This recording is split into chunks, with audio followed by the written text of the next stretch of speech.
जय माँ काली।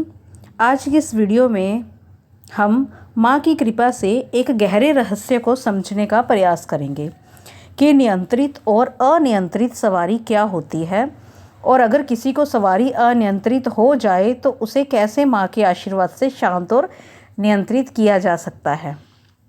ये ज्ञान सिर्फ समझने का नहीं, बल्कि अपने जीवन में माँ की शक्ति को महसूस करने का एक माध्यम है। बेटा, अगर आपने हमारी पहली सवारी वाली वीडियोस देखी होंगी तो आपको याद होगा कि हमने माँ की कृपा से सवारी क्या होती है, उसके नियम क्या हैं और ये कितने प्रकार की होती है, ये सब विस्तार से समझाया हुआ है।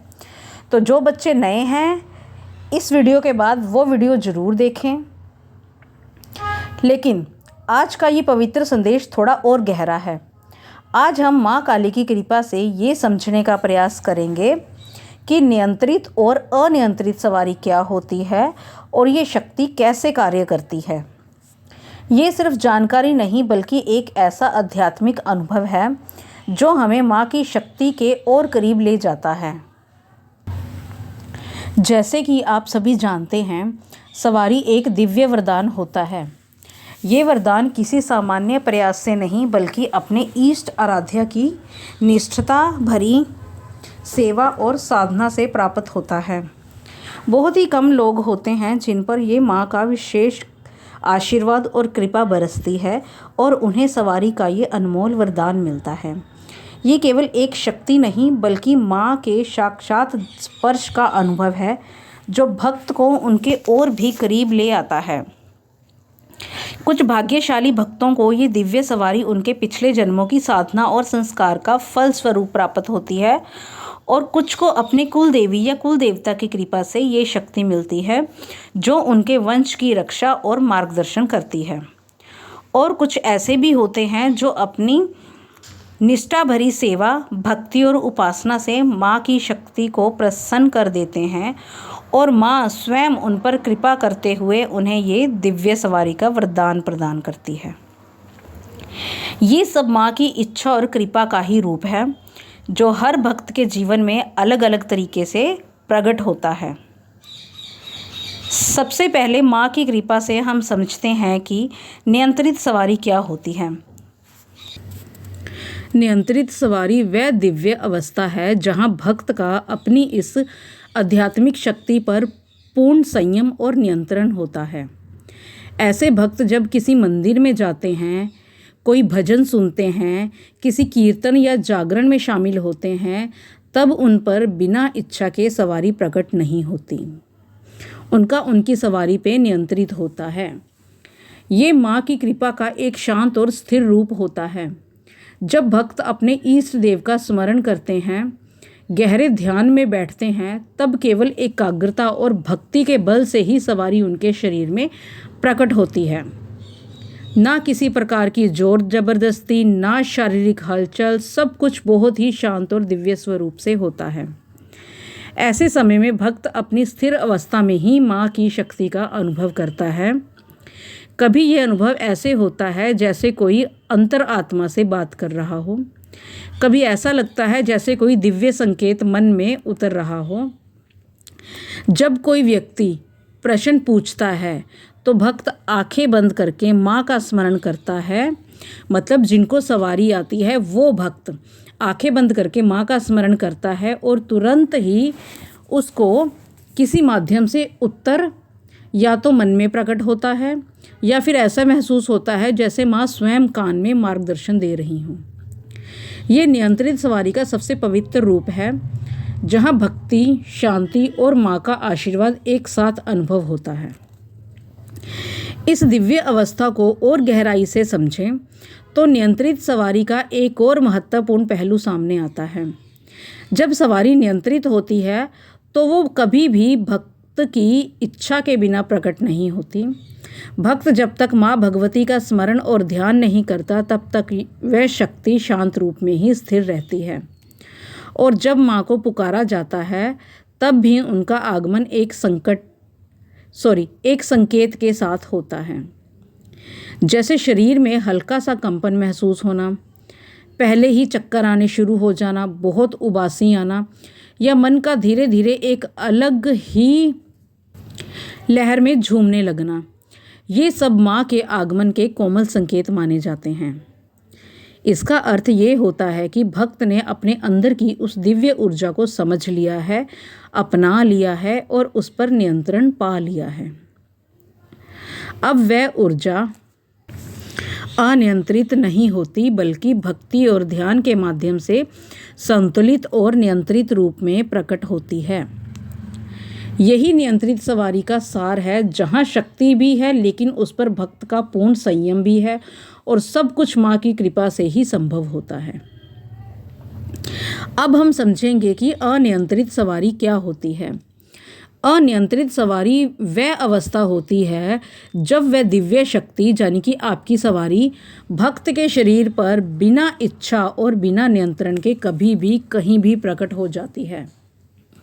जैसे कि कभी आप अपने रोज के काम में व्यस्त हो, चाहे नौकरी पर हो या किसी साधारण स्थिति में हो, और माँ का केवल हल्का सा स्मरण या उनका नाम सुनते ही सवारी अचानक से प्रकट हो जाए, या फिर आप साधना में बैठे हो और ये अवस्था पूरे दिन आपके साथ बनी रहे, जिससे आपको हर पल ये महसूस हो कि कोई शक्ति आप पर हावी है। भजन कीर्तन या पूजा पाठ के समय भी ये सवारी तुरंत और बार बार प्रकट हो जाती है, बिना किसी नियंत्रण के। इस स्थिति में कई बार ऐसा देखा जाता है कि भक्त का अपने शरीर और क्रियाओं पर पूरा नियंत्रण नहीं रहता। वो नियंत्रण कर ही नहीं पाते क्योंकि वो शक्ति खेल ही इतना ज़बरदस्त रही होती है। कुछ लोगों का शरीर इतनी ज़ोर ज़ोर से हिलने लगता है या कोई अपना सिर तेज गति से घुमाने लगता है, किसी को अपने वस्त्र या स्थिति का भी होश नहीं रहता। आपने मंदिरों और धार्मिक स्थलों पर भी कभी कभी ये दृश्य देखा होगा कि जहाँ व्यक्ति अचानक से ज़ोर ज़ोर से प्रतिक्रिया देने लगता है, कभी चीखना, कभी बेचैनी, कभी अति उत्तेजित अवस्था, ज़ोर ज़ोर से सर घुमाना, चिल्लाना, सर पटकना, ये सब देखकर आसपास के लोग घबरा भी जाते हैं। कुछ इसे समझ नहीं पाते और कुछ इसे गलत अर्थ में भी ले जाते हैं।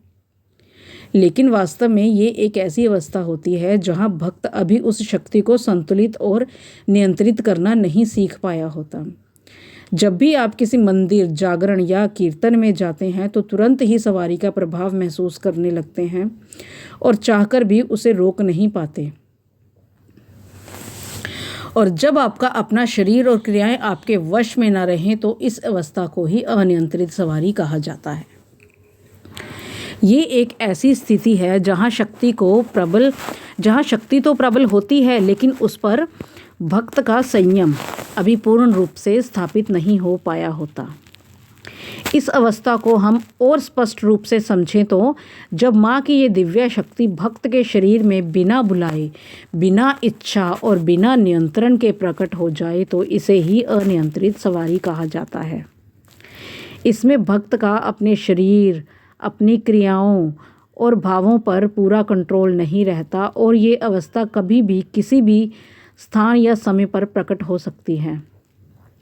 यही उसका मुख्य पहलू है कि ये शक्ति भक्त के वश में नहीं होती, बल्कि अपने आप प्रकट हो जाती है। अनियंत्रित सवारी का एक और पहलू ये है कि ये कभी भी बिना किसी सूचना के प्रकट हो सकती है और उतनी ही सहजता से कभी कभी शांत होकर विलीन भी हो जाती है, कुछ भी नहीं बोलती। इस अवस्था में भक्त का शरीर और मन पूरी तरह से दिव्य ऊर्जा के प्रभाव में आ जाता है, जिसे कभी कभी शारीरिक थकान, दर्द या अशक्ति का अनुभव भी हो सकता है। ऐसी स्थिति अक्सर भजन, कीर्तन या किसी भी पवित्र पूजा स्थल पर प्रकट हो जाती है, जहाँ भक्ति और भाव का वातावरण गहरा होता है।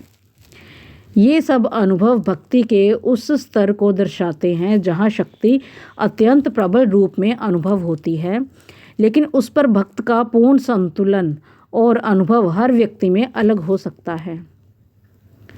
आज की इस वीडियो में हम माँ भगवती की कृपा से ये समझने का प्रयास करेंगे कि अगर किसी भक्त की सवारी अनियंत्रित हो जाए तो उसे शांत और संतुलित कैसे किया जा सकता है और कैसे उस दिव्य ऊर्जा को सही दिशा में लगाया जा सकता है। ये समझना बहुत ज़रूरी है कि हर शक्ति का एक संतुलन और नियम होता है। जब भक्ति और ऊर्जा का प्रवाह असंतुलित हो जाता है तब उसे धैर्य, एकाग्रता और सही मार्गदर्शन के साथ पुनः नियंत्रित किया जा सकता है।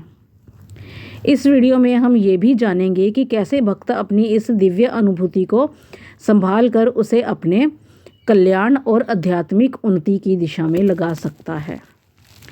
देखिए, शक्ति मिल जाना या किसी भी दिव्य अनुभव का प्रकट हो जाना अपने आप में बहुत बड़ी बात होती है। असल बात यह है कि इस अनुभव को समझकर संतुलित और जिम्मेदारी के साथ कैसे संभाला जाए। जैसे अगर किसी के हाथ में कोई गहरा साधन आ जाए, मान लीजिए कोई गाड़ी आ जाए, ठीक है, कोई नया पर्सन नई स्कूटी ही ले और उसका सही उपयोग उसको करना ही नहीं आता तो वह उपयोग के बजाय उलझन का कारण बन सकता है या उसे नुकसान भी हो सकता है। अगर बिना ड्राइविंग सीखे अगर वो एक्टिवा चलाएगा तो उसको नुकसान ही होगा ना। इसी तरह उसको पहले ड्राइविंग सीखनी पड़ती है, फिर धीरे धीरे प्रैक्टिस करनी पड़ती है, फिर धीरे धीरे जब वो प्रैक्टिस करता है फिर वो ड्राइविंग में निपुण होता है। ठीक है। उसी तरह सवारी भी अपनी कार्य करती है। सवारी आई, सवारी को पहले प्रबल कैसे करना है, कौन कौन सी साधनाएं करनी है, कैसे ऊर्जा में वृद्धि करनी है, क्या भोग सवारी को देना है, ठीक है, सवारी को वचनों तक कैसे साधना है, सवारी से क्या कार्य कैसे करना है, ठीक है, ये सब सीखना जरूरी है। या जैसे किसी के पास कोई तेज ऊर्जा हो लेकिन उसे सही दिशा ना मिले तो वह लाभ के बजाय असंतुलन ला सकती है, नुकसान कर सकती है। इसलिए ज़रूरी ये नहीं कि शक्ति या अनुभव प्रकट हुआ या नहीं, ज़रूरी ये है कि उससे कैसे संभाला जा रहा है और किस भाव से उसका उपयोग किया जा रहा है। इसी तरह ये जो सवारी या आध्यात्मिक अनुभव की बात की जाती है उसमें भी सबसे महत्वपूर्ण चीज़ संतुलन और समझ होती है। अगर किसी व्यक्ति को अपनी भावनाओं, अनुभवों को संभालना या सही तरीके से समझना ना आए तो कभी कभी वह अवस्था उसके लिए और आसपास के लोगों के लिए उलझन का कारण बन सकती है। इसलिए जरूरी ये होता है कि भक्त अपनी इस स्थिति में धैर्य, शांति और एकाग्रता बनाए रखे और अपने अनुभव को सही दिशा में समझने का प्रयास करें। असल मार्ग यही है कि हर आध्यात्मिक अनुभव को भक्ति, विनम्रता और नियंत्रण के साथ संभाला जाए ताकि वह व्यक्ति के जीवन में कल्याण और संतुलन ला सके। तो अब सवाल आता है कि इस दिव्य शक्ति को सही दिशा और नियंत्रण में कैसे लाया जाए। सबसे पहले ये समझना जरूरी है कि गुरु का मार्गदर्शन इस यात्रा में बहुत महत्वपूर्ण होता है। आज के समय में सही गुरु मिलना आसान नहीं होता जो आपको सच्चे आध्यात्मिक मार्ग पर ले जा सके। इसलिए भक्त को धैर्य और श्रद्धा के साथ प्रार्थना करनी चाहिए। उनको जिनकी भी जिस देवी या देवता की उनको सवारी आ रही है उनको अरदास करनी चाहिए कि अगर हमें गुरु की आवश्यकता है तो हमें एक सच्चे गुरु के साथ मिलाया जाए। जब भी किसी भक्त के अंदर कोई दिव्य ऊर्जा या अनुभव जैसे माँ भगवती की कृपा महसूस हो तो सबसे पहले उनका आभार व्यक्त करना चाहिए कि माँ ने हमें इस योग्य समझा। और साथ ही ये प्रार्थना भी करनी चाहिए कि अगर हमें किसी गुरु की आवश्यकता है तो हमें सही मार्गदर्शन देने वाले सच्चे गुरु से मिलन हो जो हमें भक्ति और सत्य के मार्ग पर आगे बढ़ा सके। और जब तक देहधारी गुरु का मार्ग ना मिले तब तक भक्त भगवान शिव को अपना मार्गदर्शक यानी कि अपना गुरु मान सकते हैं। इसलिए श्रद्धा के साथ शिव मंदिर जाना, जल अभिषेक करना, बेलपत्र अर्पित करना और ओम नमः शिवाय का जाप करना बहुत पवित्र माना जाता है। और इसी तरीके से आप भगवान शिव को अपना गुरु भी मान सकते हैं। भक्त अपनी भावना से भगवान शिव से प्रार्थना कर सकते हैं कि हे महादेव, आप मुझे अपना शिष्य स्वीकार करें, मुझे सत्य और भक्ति के मार्ग पर ले चलें और मुझे इतनी शक्ति दें कि मैं अपने आध्यात्मिक जीवन में आगे बढ़ सकूं। इस प्रक्रिया में मंत्र जाप, ध्यान और एकाग्रता से किया गया स्मरण भक्त को शांति और संतुलन देता है। अगर किसी भक्त की साधना में किसी देवी या देवता का संबंध हो तो उनका मंत्र जाप भी श्रद्धा के साथ किया जा सकता है, जिससे मन एकाग्र होता है। जैसे मैंने अभी आपको बताया कि आपने भगवान शिव को गुरु कैसे मानना है। सबसे पहले आप मंदिर में जाएंगे, भगवान को जैसे आप उनकी सेवा करते हैं वैसे सेवा करेंगे। उनको 2 की संख्या में कोई भोग लगाएंगे, 2 लड्डू लगा सकते हैं, 2 बतासे लगा सकते हैं, ठीक है। भोग लगाने के बाद जैसे मैंने आपको प्रार्थना बताई है वैसे ही भगवान शिव से प्रार्थना करें और उनको अपने शिष्य के रूप में स्वीकार करने की प्रार्थना करें। ध्यान रहे ये सब क्रियाएं श्रद्धा और नियम के साथ की जाती हैं और सबसे महत्वपूर्ण चीज़ होती है मन की शुद्ध भावना और संतुलन। अंत में यही समझना जरूरी है कि किसी भी शक्ति का आना अपने आप में बड़ी बात नहीं होती। असल बात ये है कि हम उस शक्ति को कैसे संभालते हैं, कैसे उसे अपने कल्याण और जीवन के सुधार के लिए सही दिशा में लगाते हैं। बेटा, अगर सच्चा और योग्य गुरु मिल जाए तो वह जीवन को सच में एक नई दिशा दे देते हैं। और भोलेनाथ तो देवों के देव महादेव हैं। अगर आप उनको गुरु मान लेते हैं तो आपको सही मार्गदर्शन मिलना अनिवार्य ही है। गुरु का काम सिर्फ शिक्षा देना नहीं होता, बल्कि वो अपने अनुभव और मार्गदर्शन से शिष्य को ये समझाते हैं कि किसी भी आध्यात्मिक शक्ति या अनुभव को कैसे सही तरीके से संभाला और समझा जाए। गुरु ये भी सिखाते हैं कि जीवन में आई हुई किसी भी शक्ति या सामर्थ्य का उपयोग अपने कल्याण के साथ साथ समाज के हित में कैसे किया जा सकता है। सच्चा गुरु शिष्य को संतुलन, विनम्रता और सही दृष्टि देते हैं, जिससे व्यक्ति अपने अंदर की ऊर्जा को समझकर उसे सही मार्ग पर लगा सकें। एक बात मैं अपने पर्सनल अनुभव से आप सबसे शेयर करना चाहती हूँ। जब किसी भी साधना में इंसान धैर्य और लगातार भक्ति के साथ आगे बढ़ता है तो एक समय ऐसा आता है जब उसे अपने अंदर ही एक समझ और मार्गदर्शन का एहसास होने लगता है। इसलिए ज़रूरी है कि आप अपनी साधना को निरंतर जारी रखें, सेवा और भक्ति से जुड़े रहें और श्रद्धा के साथ अपने ईष्ट का स्मरण करते रहें। गुरु के लिए आप प्रार्थना कर सकते हैं कि आपको सही मार्गदर्शन मिले, और जब तक ऐसा मार्ग ना मिले, जब तक आपको सही गुरु नहीं मिले, तब तक आप भगवान शिव को अपना गुरु मानकर अपनी साधना को आगे बढ़ा सकते हैं। मैं अपनी तरफ से हमेशा यही प्रयास करती हूँ कि आप तक सही और सरल मार्गदर्शन पहुँचता रहे, ताकि आप अपनी भक्ति में आगे बढ़ सकें और अपने जीवन में शांति और संतुलन महसूस करें। अगर आपको इस वीडियो से संबंधित कोई भी प्रश्न हो तो आप कमेंट बॉक्स में लिख सकते हैं, उसका उत्तर देने का पूरा प्रयास किया जाएगा। आशा करती हूँ कि इस वीडियो से आपको कुछ ना कुछ नई समझ ज़रूर मिली होगी। अगर आप हमारे चैनल पर नए हैं और आपको ये विषय रोचक लगा तो आप और वीडियो भी देख सकते हैं जहाँ इसी प्रकार की जानकारी शेयर की जाती है। हमारी सवारी वाली एक सीरीज़ चल रही है जहाँ कब सवारी शुरू होती है अंत तक सारी ये वीडियोस कंटिन्यू चल रही हैं, तो आप शुरू से देख सकते हो। अगर आप चाहते हैं कि ये ज्ञान और लोगों तक भी पहुंचे तो इस वीडियो को शेयर करके सेवा का हिस्सा बन सकते हैं और चैनल को सब्सक्राइब भी कर सकते हैं। मैं माँ भगवती से यही प्रार्थना करूँगी कि वो आपको साधना मार्ग में जोड़े रखें, आपका कल्याण करें, आपकी सभी मनोकामना पूरी करें। मिलते हैं अगली वीडियो में, तब तक के लिए जय माँ काली सभी को।